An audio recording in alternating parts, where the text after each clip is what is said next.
అనుకుంటారు. కానీ పచ్చిమిర్చిలో మన శరీరానికి అవసరమైన ఎన్నో పోషకాలు ఉండడం వలన పోషకాహార నిపుణులు వంటల్లో ఎర్రకారానికి బదులు పచ్చిమిర్చి వాడితే మంచిదని చెప్తున్నారు.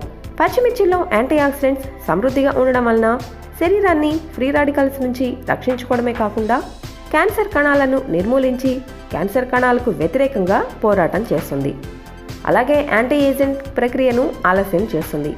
పచ్చిమిర్చిలో విటమిన్ సి ఎక్కువగా ఉండడం వలన శరీరంలో వ్యాధి నిరోధక శక్తిని పెంచి ఎటువంటి ఇన్ఫెక్షన్స్ రాకుండా కాపాడుతుంది.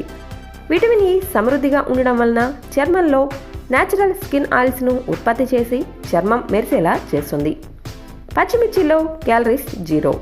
ఈ మధ్య జరిగిన పరిశోధనలో పచ్చిమిర్చి కొవ్వును బర్న్ చేయడంలో సమర్థవంతంగా పనిచేస్తుందని తేలింది. పచ్చిమిర్చిని రెగ్యులర్గా పురుషులు తీసుకుంటూ ఉంటే ప్రొస్టేట్ క్యాన్సర్ బారిన పడకుండా ఉండడమే కాకుండా ప్రొస్టేట్ సమస్యలను దూరంగా